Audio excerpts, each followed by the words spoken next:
All right. Good morning, everyone. Welcome to Thursday. Welcome to Thursday. I don't think I have anything exciting to tell you today.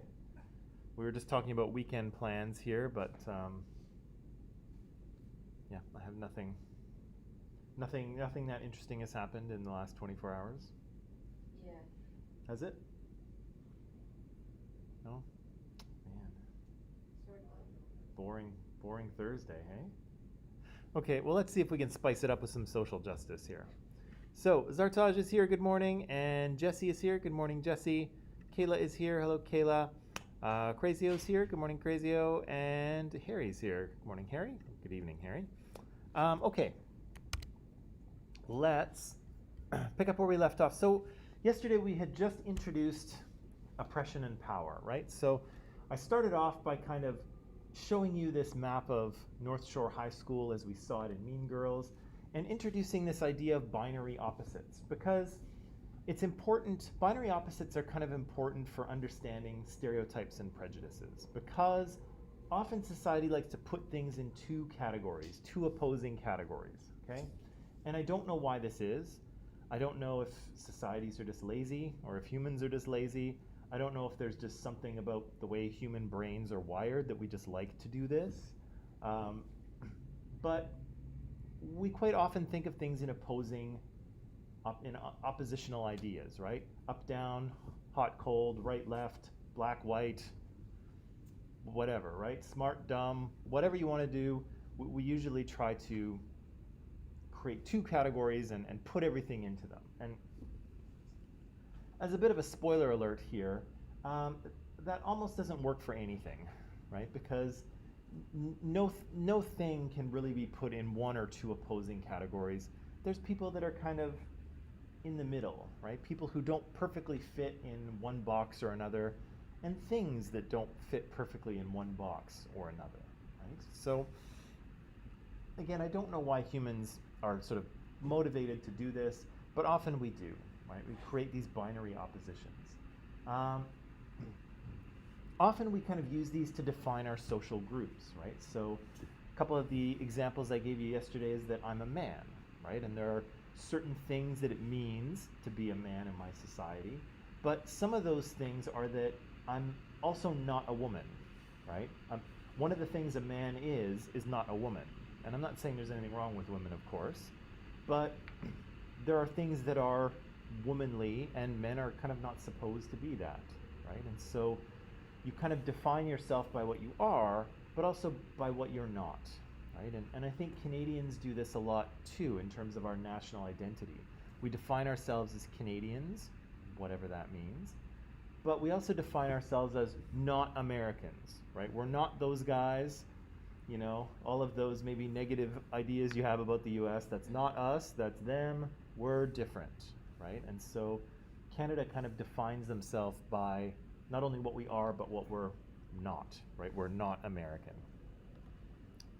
So I said that you can kind of see this in Mean Girls. Some of the groups can kind of be defined in this way in terms of these opposites. Are they popular or not? Are they attractive or not? Are they smart or dumb? Popular or not popular?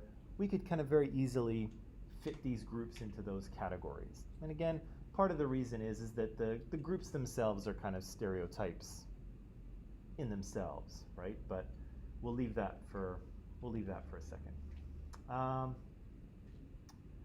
Yeah, and so we defined oppression here yesterday as this, right? So I think we looked it up on Google, and it said something about unjust treatment or something like that, I think, Unati, right? Something about unjust treatment, which is true, which is good morning, which is true, which is correct. But this is the definition that we want to pay attention to in this class here. The idea that oppression is a relationship, okay? It's a relationship between different groups, a group with power and a group with less power or without power, okay? So the reason why it's important to think of it as a relationship is because sometimes it's not necessarily that anyone is doing anything, okay? So here in Canada, for instance, white people are the dominant group, and one aspect of the minoritized group in Canada is Indigenous people. Okay? Indigenous people have been subjected to discrimination and racism. They've been pushed aside and marginalized in society. And that's kind of the relationship that we have. And I think I've mentioned this earlier in the class, but people like me have benefited from the fact that they have been pushed aside, right? And I don't have to like that, because I don't. I don't have to approve of it, but I also don't have to do anything, right? Like, I still benefit, even if I disagree, and even if I don't, if I don't do anything racist or say anything racist or just try to mind my own business, it doesn't really matter because I'm part of that relationship anyway, right? So you can't, the idea here is you can't kind of opt out, right? You can't say, well, I'm not racist, so I'm separate from this whole problem. And that's not really true, right? If you are part of society, then you're in the relationship, right? You're in this kind of machine with other people, and you have a role to play. And it doesn't mean that, it doesn't mean that it's your fault. It doesn't mean that you should feel guilty, but it does mean that you are implicated, right? You are part of this thing, whether you like it or not, right? And so here with oppression, we have groups in society that are in a relationship. One has power, one has less or none. And that dominant group's power is expressed through all these things, right? Policies, practices, traditions, norms, definitions, explanations, the way we talk about things, the way we think about things, our bureaucratic system. All of those things can work to give advantages to one group and disadvantage another. So you can still have, for instance, racism. You can still have a very racist country, even if people aren't saying racist things or doing racist things. You can still have a societal machine that works in such a way that gives advantages to some people and disadvantages others.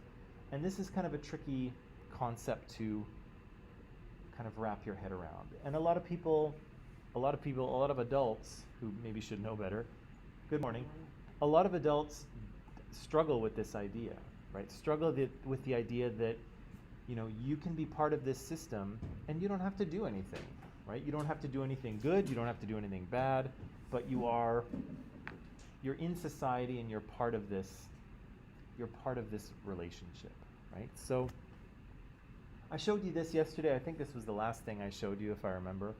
And this kind of shows us these oppressive relationships in society. And I said, of course, that this only represents Western society, right? If you go to China, white people are not the dominant group, right? It's Chinese people.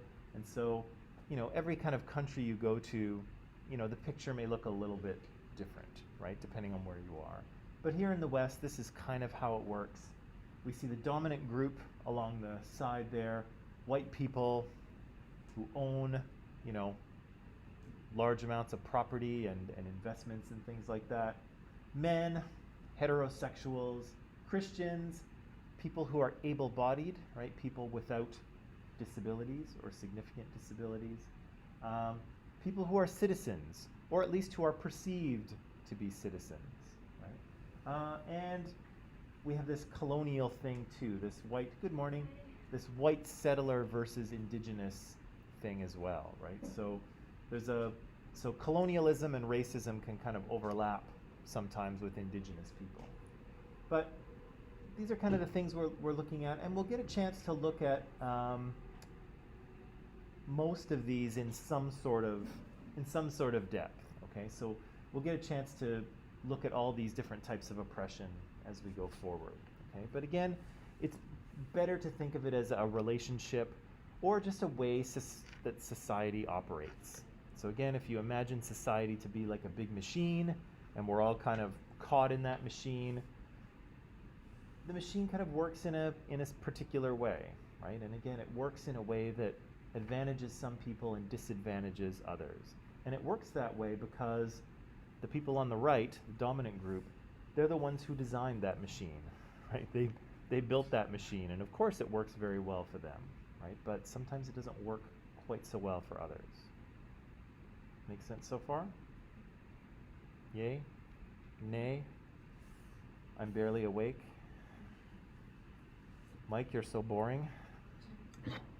If you lit yourself on fire, I still probably wouldn't be entertained. No, I'm just kidding. I'm kidding. Okay, so one of the things that we'll read about very, very shortly is the idea that oppression is different than prejudice and discrimination. Okay, so what we'll see is that prejudice and discrimination is something that usually happens on an individual level, right? So I can have prejudice against certain people, for instance. I can discriminate against them. But oppression is something that happens at the societal level, right? So again, it describes how society works rather than how individuals interact with each other, individual people, okay?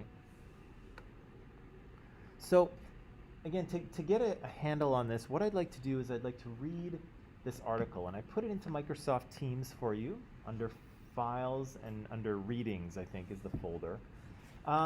It's a little bit on the long side, and I'll warn you, it's not the best written article I've ever seen, but it does give us some good information and some useful things to talk about.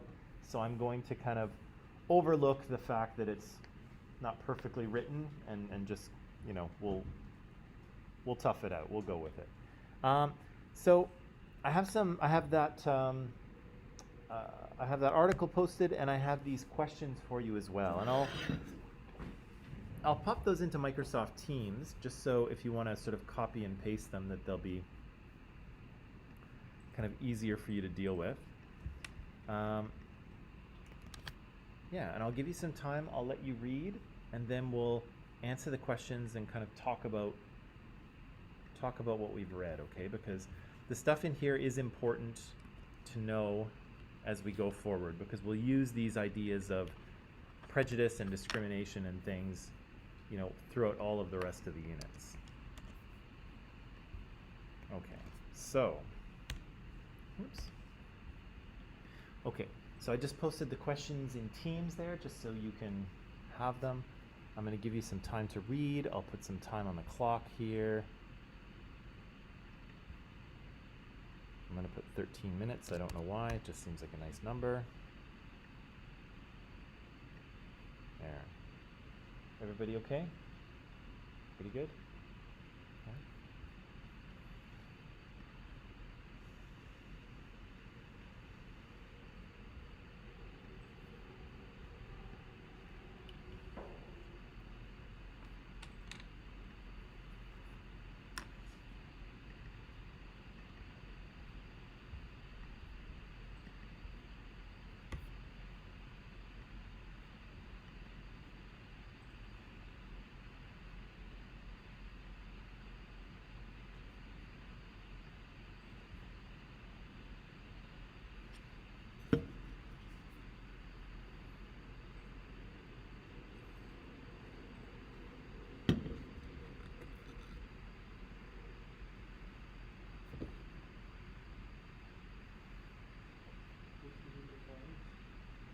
Say again? It should be. Let me just double check. Under Files, and then there'll be a folder that says Readings. Yes, and there it is. Not a problem. Not a problem.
how are we? Are we done? Are we mostly done? Almost. Almost done? 80% done? 100. 100%? 60. Okay. Are you okay? Okay. I'm going to give you 3 more minutes. 3 more minutes, and then 3 more minutes, and then we'll talk. Did I lie? Is it not very well written? Or does it make a difference to you? I don't read articles anyways. Okay. I feel it's really choppy. It doesn't flow very well. That's okay.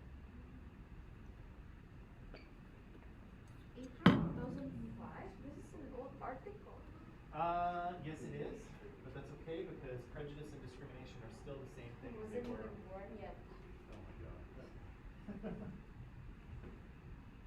You know you're getting old when someone says, oh, 2005, I wasn't born yet. And you're like, oh, I very clearly remember 2005. Even I feel old if I meet someone, like if I talk to someone and they're like born in 2008 or 2007, I'm like, wow, Oh, Eunice.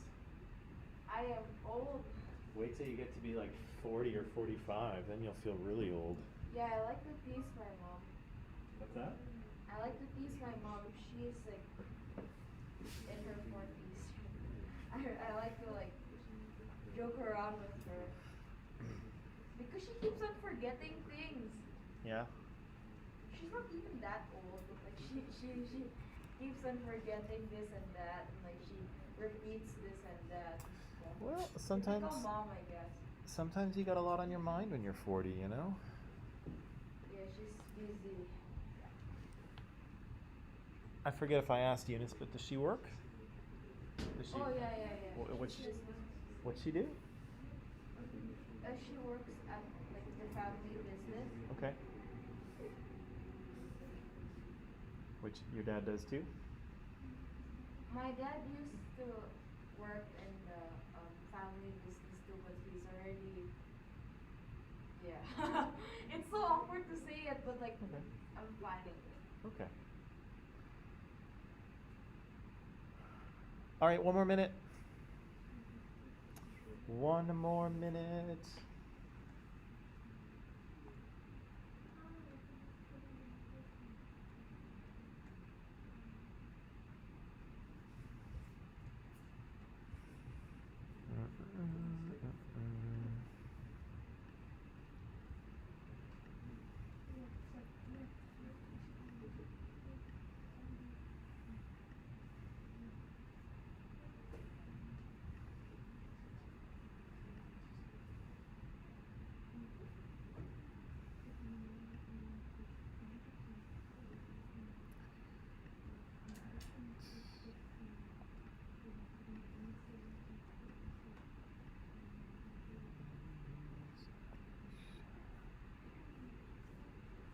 Hmm.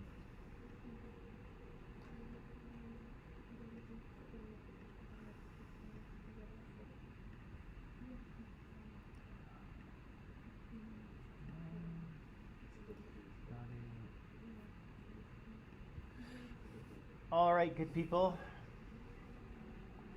Let's take a crack at this. There's lots of interesting stuff to talk about in this article, and I'll help us kind of pull out and put together what we need. But let's start with the first one here. So, how would you describe a stereotype? What is a stereotype? All right.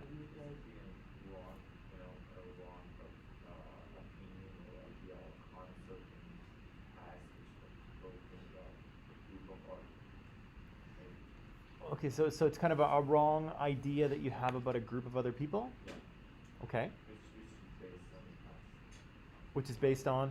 It is still like, continuing, but it was almost like the past. Yeah. Concept that was like, Yeah, it's based on the past, and that's what they say in the article, right? Sometimes these prejudices are kind of enduring, right? They've been around for a long time, and they will be around for a long time. for a long time. Yeah. So, Taj, what were you going to say? Stereotype is an attitude, like a feeling of attitude towards an individual person or group based on their physical appearance or physical sense. Yeah, so it's the feeling you have about an individual person or a group, right? Peter and Ethel, don't stick with me here. Stick with me here. And it's based on their physical appearance, right? So the kind of essence of the stereotype is this. It's that I see you, right? So visual information is hitting my eyes about you, and based on that visual information, I know something about you, right? And again, sometimes that's true and sometimes that's not, right? But that's kind of what it's based on, right? It's this idea that we know something about people just based on what we see of them, right? The article mentions a few different types of stereotypes, and what are those? What are those different types of stereotypes? Social perception has something to do with it. A group stereotype. Okay, a group. What's a group stereotype? It's an individual group, suppose a group of Christians and Jews. Okay, so Christians or Jews might be a particular group. Arad, what were you saying there? For example, Christians are like stereotypes for religions. Say that one more time. Stereotypes for names. Stereotypes for. Indigenous people. Okay. Yeah. Okay. So like, Okay. there was lots of stereotypes in the past, like for example, in its illustrations, like one of them was mentioning that indigenous people are like wild and kind of violent people. Sure. So that would be like stereotype, which wasn't true. Just Ye- a concept in the past, the shape of it. Yeah, yeah. Yeah, so these group stereotypes, again, sometimes they come to us from the past and they tell us something about a group of people, right? And so if I see you, maybe not you, if I see someone on the street and I see that they belong to a particular group, then if I know a stereotype about the group, then that might convince me that I know something about. Yeah, you're definitely judged by that stereotype. Right. Yeah, I know something about the group they belong to, and so therefore I know something about them. Right? So that's a group stereotype. So Kayla here as an individual, what's an individual stereotype? It has the building of attitude on one person. Belief or attitude about one person. Sorry, Dunya, what were you going to say? Right. So we're kind of judging a single person by something we see about them, right? And what's one of the examples they give in the article here of like an individual stereotype?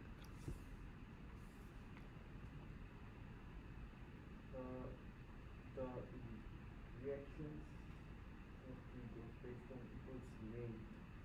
Like the example that showed that one teacher, the teacher was experimented using giving different types of names of students submitting their essay, and the student who had the most attractive name got 1 grade more than the students who don't. Yeah, right. I So, guess you don't do that. yeah, well, I don't think I do. I don't think I do. But yeah, so people's names tell us something about them, right? Or at least we think they do. And so, can you think of a name that has a certain feeling to you, either good or bad? Name? Yeah. Human name? Yeah. Karen. Oh, oh, perfect. Right. Why didn't I think of that?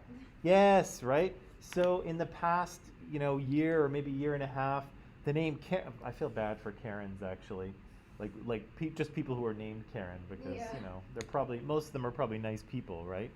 But yeah, the name Karen has become associated with a certain kind of personality, right, and certain kinds of behavior.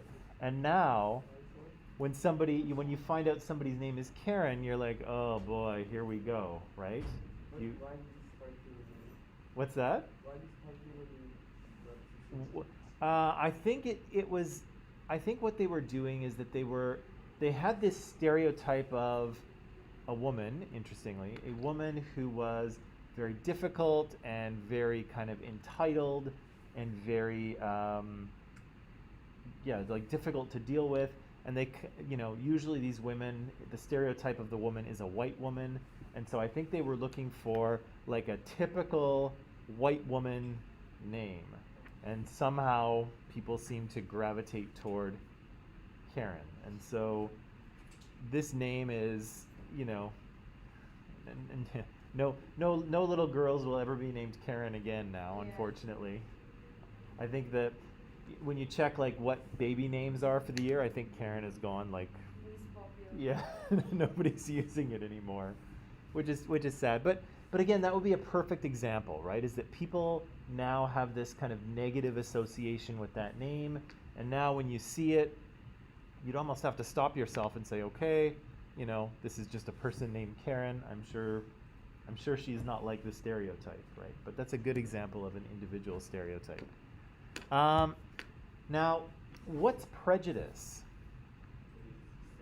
It's an extreme type of stereotyping. Yeah, but Stereotype. It happens on Stereotype.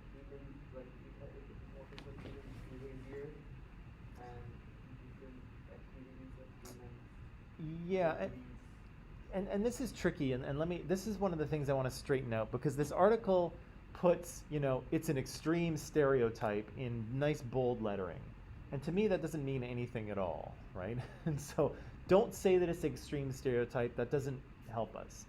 But where prejudice is different from stereotype is that prejudices have a positive or a negative feeling attached to them. Okay?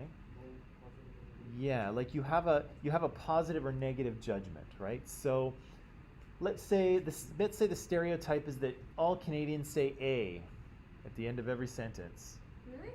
Yeah, that stereotype's kind of going away because we've stopped saying A because so many people. No, there is a better stereotype actually. A better one? What is it? That they always apologize. Oh yeah, we say sorry all the time. Sorry about that. Sorry, right?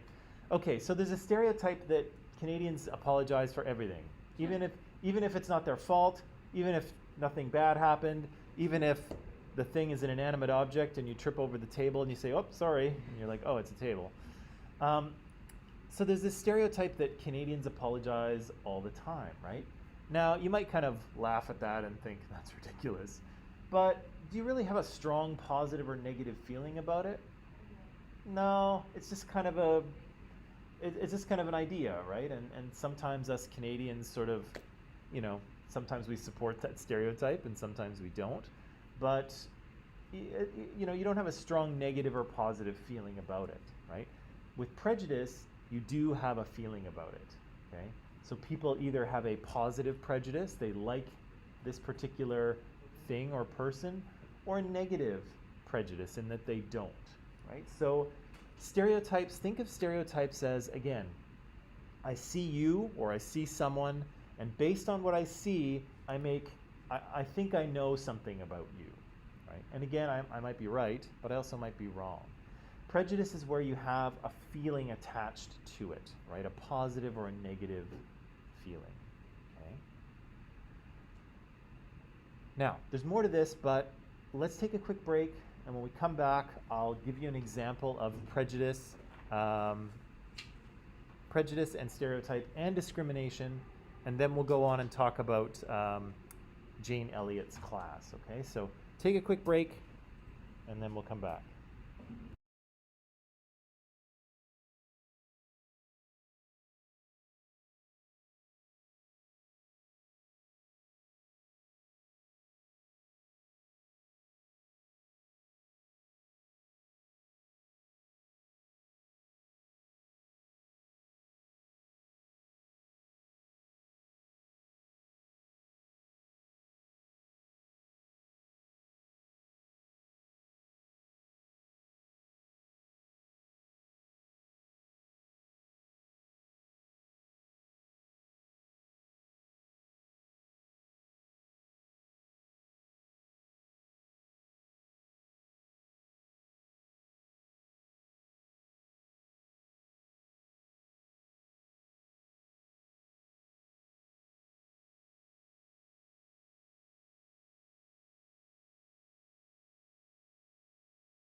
All right, and we are back. So,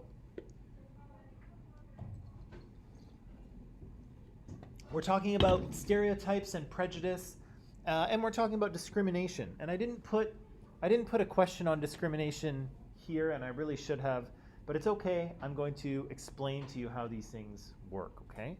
So, stereotypes, like you just told me, they're kind of simplified or reduced characteristics of a group, right? So sometimes we know something, I'm going to put that in quotes, sometimes we know something about a group, and so when we see that someone is a member of the group, we think, oh, I know something about that person. Sometimes a characteristic kind of stands out and becomes a stereotype, Canadians saying sorry or saying a. But again, usually stereotypes don't really have a positive or a negative judgment attached to them. They're just something that we kind of know about people. But again, prejudices are different, right? Prejudices are kind of built on a stereotype, but they have kind of a value judgment attached to them, either a positive one or a negative one, okay? But whether they're positive or negative, it doesn't really matter because they're unfair, right? We're judging someone based on what we think we know about them, based on their appearance or their name or the kind of social group they belong to. And, you know, many times those things are inaccurate. So, oh yeah, and the last part is discrimination, okay? So discrimination is where you act on that prejudice. You do something, or in some cases you don't do something, right? Maybe you don't talk to someone, or you don't choose them, or you don't hire them, right? So discrimination is action, right? So if you want to remember it this way, you've got stereotype, you've got prejudice, you've got discrimination. You've got thinking, you've got feeling, and you've got doing, okay? So stereotype is the thinking, prejudice is the feeling, discrimination is the doing, the action. Does that make sense? Eunice, that make sense to you? Okay, let me give you an example. Cute dog. Oh, interesting reaction. Okay. Here I have a dog, right? Now, what kind of things do we know about dogs? Loyal. They're loyal. What else? They're They're friendly. friendly. What else do we know? Not all dogs. Not all dogs. What else? Okay, so you know something else about dogs? Protectors. They're what? Protectors. Protectors, yes. Protectors. Eunice, you said not all dogs because some dogs are A bit on the wilder side. a little bit wilder, right? They can be kind of nippy or bitey, or they can bark at you very loudly. What else do we know about dogs? Dogs. Bones. They love bones, they do. They love to chew bones. What else? They have a good smell. Good. sense of smell. Good sense of smell, yeah, we know that about dogs. What else do we know about dogs? I don't know for other dogs, but my dog loves to, like, if we're eating a snack, Uh-huh. he would look up and like begging until he drew up us. Yeah, they're really good at mooching food off people, right? They give you an adorable face, right? They give you the big eyes. They look at you like longingly, like, oh, please, please give me some of your food. And they're almost impossible to say no to, right? We know that about dogs. They like to play. They're what? When they're happy, they like to play. Oh, yeah, when they're happy, their tail wags. We know that. Give me two more things that we know about dogs. Two more things. Can be ridiculously simple. They what? They what? Oh, they have fur. Okay, yep, they're furry. Almost all the time. Unless you have one of those weird hairless dogs, but yeah, they're furry almost all the time. And And they keep their tongue out always. sure, their tongue is often hanging out of their mouth. Just like this guy, right? Like there was a controversy about a cat on the internet who acted like a dog. Yeah. He spread them out always. Oh yeah. When cats pant like that, they look demonic. Dogs are kind of like they look happy, but cats are like their eyes are wide open and the teeth and the tongue, and yeah, they look crazy. Okay, so good. Those are all ideas we have about dogs, right? And some of them are kind of stereotypical ideas. And they're based on a few things, right? They're based on media depictions of dogs. Some of them are based on our personal experience with dogs, right? So, but would you say that it's true that even if you don't own a dog, or you don't know anyone who has a dog, you kind of know what dogs are like, right? Peter and Ethel, you know what dogs are like, right? No, never seen it. You've never seen a dog? I introduced to you, Peter, the dog. Yes. Sobaka, if you will. So, here's the dog, and we were just brainstorming, and we said that they're friendly and furry and loyal, and they like to give you, the face and the big eyes so that you share your food with them. Likes to bite. What's that? My dog likes to bite. Sometimes they bite, which is true, right? They like to run and wag their tail and sometimes fetch and things like that, right? They like to bite really softly, like as a part of showing that they're playing. Yep. Sometimes, right, when they're playing with you, they'll give you just a soft little play bite, hopefully, right? So these are all kind of stereotypical ideas that we know about dogs, right? And really most of them are kind of value free, right? We just kind of know these things about dogs. And whether you like dogs or don't like dogs, we probably share most of the same ideas about dogs. One more thing that is important, they want to like mark their territory, like They do. They like to pee on things to mark their territory. Yeah. They do that too. Most of us have the same ideas about dogs, but now who in this room, you can put up your hand, who likes dogs? Okay, only one. Who here does not like dogs? Not into them. Okay, so this is true, right? Lots of people love dogs, but then lots of people do not like them so much, right? And so what's going to happen here is that, when those of us who like dogs, we're going to think of a lot of positive characteristics about dogs, right? We're going to think about they're loyal, they like to play, right? They like to lick you to show that they love you, right? They wag their tail and are fun to play with, right? We think about those things. But people who don't like dogs are going to think of other things, right? Sometimes they bite, right? Sometimes they bark at you and they can be scary. This guy, I think he could go either way, right? He looks kind of cute, but I could also see him being pretty intimidating if he was, yeah. If he was angry at you, he can be an intimidating dog, right? And so what I'm saying here is that we have a bunch of ideas about the dog, but we also all of us have some sort of prejudice towards the dog too. Many of us have a positive prejudice, right? We like dogs and we like that they're loyal and fun and licky and all the things that they do. But some of us probably have a negative prejudice towards dogs, right? Maybe we had bad experiences with dogs, maybe we're just not into them. And yeah, we're like, oh, they bark all the time. They'll bite you sometimes. They pee and poo everywhere. Their drool is everywhere, and they're trying to like lick you, and it's gross. And then they lick their butt, and it's like, yuck, right? So, back in my country, yeah. there are a lot of street dogs. One of my friends got chased by a street dog for 3 hours. Yeah. So that's the thing, right? Is that your previous experience with dogs is going to kind of color your prejudice of them, right? And I've met lots of friendly dogs. I love dogs.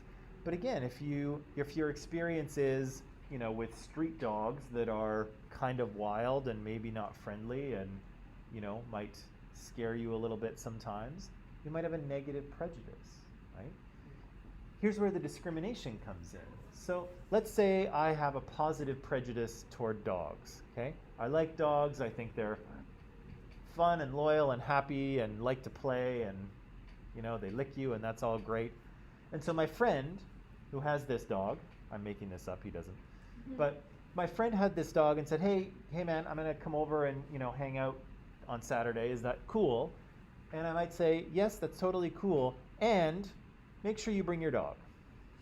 Because I love the dog, and if you don't bring the dog, I'm probably gonna send you home to get the dog and come back, right? So I'm kind of positively discriminating towards the dog, right? I'm saying to my friend, if you don't have the dog, don't come over, right? I want to see the dog. I have a positive prejudice towards dogs. I have all these stereotypes about dogs. Please bring your dog, okay? But I could also negatively discriminate against the dog, right? If I have ideas that, dogs are dirty and they pee everywhere and they've got a bunch of bacteria in their mouth and sometimes they bite and bark and no. So my friend calls me and says, hey, I'm going to come over on Saturday and hang out. And I tell him, sure, come on over, but if you have that dog with you, I'm not opening the door, right? So I can negatively discriminate against the dog, right? So I can discriminate either way, and I discriminate either way based on my prejudice, right? Do I have a positive prejudice towards dogs, which it sounds like most of us do, or do I have a negative prejudice towards dogs? And in part, that negative prejudice is based on, sometimes our personal experiences, but sometimes stereotypes as well, right? We said that dogs are loyal and happy and they wag their tail and they're fun, but are all dogs like that?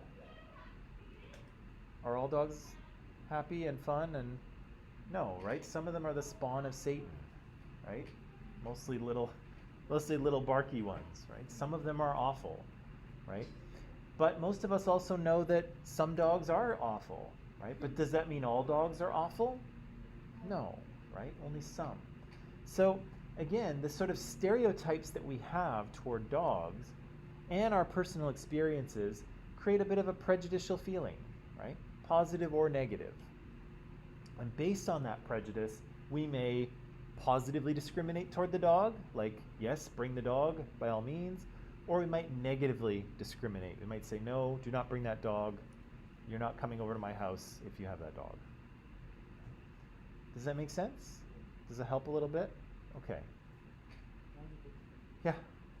Like, for example, as the teacher checking the face on your names, usually you are also teacher. So when you do that, you will feel so, like, as you practice it, does that Oh, the name? changes your feeling or reaction? Right, the name thing. Well, most of the time, yeah, so It's like a human nature, like normal psychology. we'll talk about that in a second. The question is the part of the article that talks about grading and teachers giving better marks to people with nicer names, I guess. Yeah, again, whether a name is nice or not kind of depends on personal preference. So there's that. I mean, if your childhood bully was named Trevor, then you would have, a negative prejudice toward the name Trevor, even though most people would be like, okay, it's just a name, doesn't mean anything, right? So, well, yeah, there's a kind of an individuality thing to it. It's also something that happens subconsciously. So if that's happening, teachers wouldn't really be aware of what's going on. I try not to look at names when I'm marking, and usually when I'm marking, like when I'm marking quizzes or something like that, I mark all the same question one after the other, right? So I mark all number ones, and then I mark all number twos, and so I'm always kind of flipping back and forth, and so usually I kind of lose track of whose paper is whose. So I'm usually not paying attention to who writes what. I'm usually just trying to stay consistent so that I mark all the number twos kind of the same way. So I try not to really look at the names. I try to just look at what's in front of me. But that's the thing about these kind of biases, that you can't, I can't guarantee that they don't happen, right? But I try not to, and again, I don't think I have a strong positive or negative reaction to anyone's name in this room. Some of you I've met before, some of you I haven't. some of you, you know, it's the first time I've ever met someone with your name, like Unadi, you're the first Unadi I've ever met. Zartaj, you're the first Zartaj I've ever met. Eunice is not the first Eunice I've ever met. Peter, you're not the first Peter I've ever met. And so, I don't know, I just, in this case, I guess it's possible, but I just don't have a strong feeling about anyone's name in particular. And so I don't know that it affects me. But again, it's difficult to know for sure, right? And again, how do you know that, a particular name is favored by someone or not, right? And again, someone might hate the name Trevor, right, because of their past, or they might have no reaction to it at all, right? Or maybe their father's name was Trevor, and they're like, oh, Trevor, I like that name, right? So you never know, right? Everyone's going to have a slightly different feeling towards names. So, yeah, I'm not sure. It's probably a factor, but it's probably like not even worth worrying about. I don't think anyway. Okay, so we've got the dog there. We did the dog thing. Now, tell me about this experiment in the classroom with Jane Elliott's classroom. What happened? What did they do? So the teacher Yep. was acting like she thought that brown-eyed people, children, they are more intelligent than blue-eyed. Right. So then, because of that, children with blue eyes, they started like losing marks, and they started acting like worse in learning less. And then brown-eyed children had more, like they seemed more intelligent than blue-eyed. Yes. Yeah. So, and by the way, Etel and Peter, you definitely have to wear your masks in here before I forget. So that's exactly correct, right? So they did a little experiment, and what did Jane Elliott do, the teacher? Well, Jane Elliott introduced a stereotype, right? She added a stereotype to her class and said, actually, kids with brown eyes are smarter and better behaved, and they're just all around better, right? And she introduced this kind of stereotype. The kids started to believe it, and then, as Peter said, very interestingly, they actually started to manifest this, right? It actually kind of came true. The kids with brown eyes started to do better, right? They were better behaved. Their test scores got better. And the blue-eyed kids started to get worse, right? Why was that, do you think? Why did that happen? Because of teachers' belief. Okay. Okay, give me a little bit more than that. Okay, so teacher probably was grading marks differently because of that. So they knew that like maybe when child with brown eyes was asked the question, teacher was more like they were giving more marks. Okay. To the eye. Okay. Good thought there. Although I will tell you that the teacher here, Jane Elliott, she knew what she was doing, right? So she doesn't believe this. She doesn't believe that brown-eyed kids are smarter than blue-eyed kids. She knows that that's ridiculous, right? So, yeah, it is possible that she was influenced by it. But what else might have been happening here? Maybe like one of the students was like acting like that, like was doing worse than others, like in the student that blue eyes. Right. So she psychologically she remembered it. Okay. That's why she started thinking that all blue eyes, like just on inner self, not like this. No, not quite. So she's in on the experiment here, right? So she knows that there's no eye color and intelligence have no connection whatsoever. She knows this, right? But she's going to tell the kids anyway and see what happens, right? So she's in on the experiment, right? She doesn't believe this at all. She knows that it's hooey, right? It's ridiculous. She knows that it's not true. But the blue-eyed children got demotivated, and the brown-eyed children used to discriminate against them. You are more intelligent than you. They used to do them maybe. Like we're says that the brown-eyed children who started to discriminate against the blue-eyed children. Right. So the brown-eyed children discriminate against blue-eyed children. Like we are more intelligent than you. Yeah. Our teacher said it. So We are prioritized more. yeah, so the teacher's spreading this prejudice, right? The brown-eyed kids start to believe it. They start to discriminate against the blue-eyed kids. And then, again, you can see the test scores start to separate, right? The brown-eyed kids start to do better. The blue-eyed kids do worse. And what's happening here is that they are internalizing those stereotypes. And they are starting to believe them, right? Because they're kids, right? They don't know any better, right? When the teacher says this is the way it is, you believe them, right? So the teacher. And oh yeah, of course.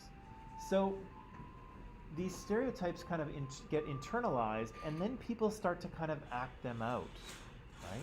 The blue-eyed kids start to think that, oh yeah, maybe I'm not very smart, I'm not very good at school. And they start to do worse. And the brown-eyed kids are like, yeah, I'm smart. And they actually start to do better, right? And this happens in greater society too. People will internalize those stereotypes, and sometimes they will start to act them out, whether they are positive stereotypes or whether they're negative ones. Okay? But it shows how powerful these ideas are, because these kids kind of absorb them and start to kind of go along with them, right? Which is crazy, right? And especially I think it's crazy for the blue-eyed kids, because the brown-eyed kids, you could see them wanting to believe it, right? They're like, yeah, I'm smart, right? You might want to believe that. Yeah, they're more confident. But the blue-eyed kids, it doesn't do them any favors to believe this, right? But they do believe it, right? They internalize it, and then they start kind of acting it out, right? It comes true. The stereotype comes true, even though it's not, right? Like there's no connection between eye color and intelligence, but it comes true because of the stereotype, right? And if you were to look at, Jane Elliott's grade book, you would see exactly that, right? You would see that the brown-eyed kids are doing better and the blue-eyed kids are doing worse. But it's not because of teacher bias, although that was a good thought. It's not because of teacher bias. It's because the kids have absorbed the stereotype and they're starting to act it out. They actually believe it about themselves, and it comes true, right? So it's kind of the power of socialization here, but also the power of stereotypical ideas. If people absorb them, then, if it's a positive stereotype, it can actually, allow them to perform better. But if it's a negative one, it can actually be damaging, right? And these kids actually start to act them out. Does that make some kind of sense? It's a crazy experiment. And it's very interesting that it happens, right? But again, it's something that happens in greater society too, with people that, with maybe more damaging stereotypes. Sometimes we see it happening. Arad, you were saying that stereotypes they're kind of old, right? They come from the past, but why do they kind of remain stable over time? Over the time, people continue to explaining the stereotypes together, so that word or that phrase, whatever it is, keep going to generation to generation, and really loud. Exactly. Yeah, that's exactly true, right? They get passed down generation to generation. They're part of the operating system, right? They're part of that sort of socialization process, right? And so, again, when you are enculturated, right? When your parents and grandparents and the rest of your society kind of downloads culture into you and downloads all of your socialization, you kind of get the good with the bad, right? You kind of get a lot of good stuff, but then sometimes you get these ideas that are maybe not true or maybe harmful to some people, And again, I'm not pointing the finger at your parents saying they're bad or anything, because it's a societal thing, right? It's kind of mixed into the software, right? And again, it gets passed down again and again, and these ideas are enduring, right? Most of us are probably aware that there is a prejudice against Jewish people, right? Yeah, and if you know anything about history, you'll know that it kind of gets really bad around the late 1930s and 1940s in Nazi Germany, right? But that prejudice against Jewish people doesn't start in Nazi Germany. It's actually quite old, and it goes back hundreds of years. And even today, you will find people who are anti-Semitic, who are anti-Jewish. And in part, they are because this idea is so durable, right? It gets passed down over and over again.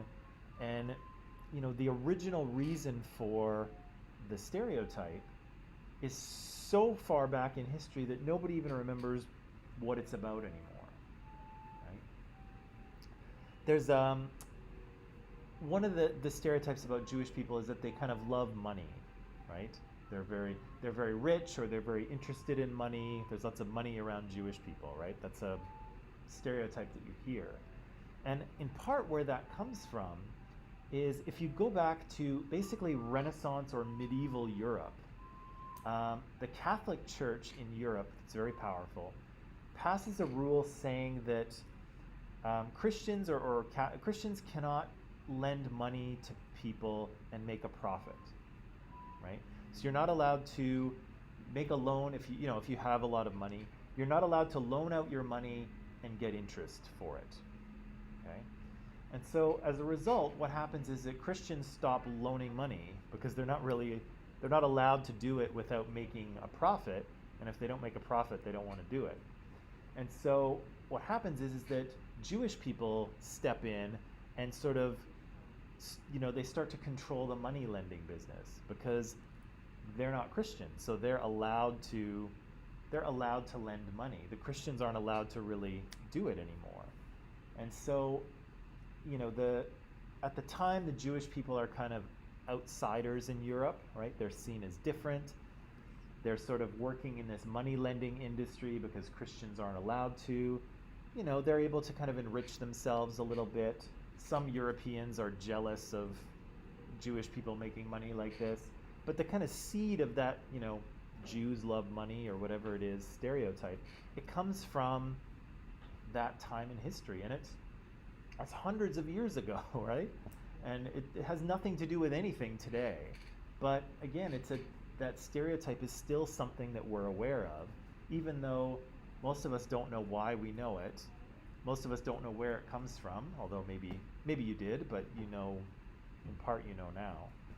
And yeah, like it's not connected to anything in the modern world, but it's a very old idea that will not go away, right? It just won't, we can't seem to kind of get rid of it.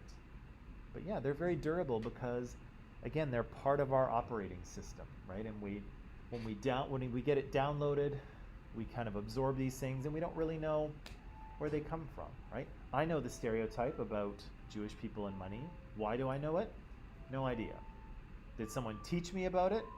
Not that I remember, but somehow I seem to know it anyway, right? And lots of kind of stereotypical ideas are like that. They either come in as a part of our socialization, or we kind of pick them up by living in a society. And in this way, this is the last thing I'll say today. And in this way, they're kind of like, these sort of stereotypical ideas are kind of like malware or computer viruses, right? And have you ever done like a virus scan or malware scan on your computer, and a couple of things come up, and you're like, what is that, right? Where there's this little exe program or whatever it is, and you're looking at it and you're like, I don't know what this is. I don't know where it came from, right? I don't know how I didn't choose to download it. It just downloaded itself. It's there. It's doing something in the background on my computer. I don't know what it's doing. I can't access it. I can't see it, but it's there, right? Running in the background. And a lot of these stereotypical ideas are just like that. We kind of pick them up. We don't know where they come from. We don't know why we know them or why we have them, but they kind of sit in the background and operate, right? And sometimes they can influence our behavior if we're not paying attention to what they are, right? If we're not doing a virus scan sometimes to see, oh, why do I think the way I think, right? Why do I believe that thing about Jewish people or about anyone, right? And so again, these ideas are very kind of sticky, and they're very, yeah, like it's so bizarre that they find their way into your, into your brain and into your consciousness, and you don't know why you have them, right? You don't know why they're there, but they are, right? And we just pick them up, right? Just like malware or computer viruses, they just get kind of downloaded somehow, and there they are, right? Okay, that is all I will say for today. So tomorrow we'll finish up talking about this. I've got a little more to talk about with oppression, and then we'll move on to, and then we'll move on to ableism. Okie dokie? Okay. Good work today. Thank you very much. Have a nice afternoon. I'll see you tomorrow, okay? All right.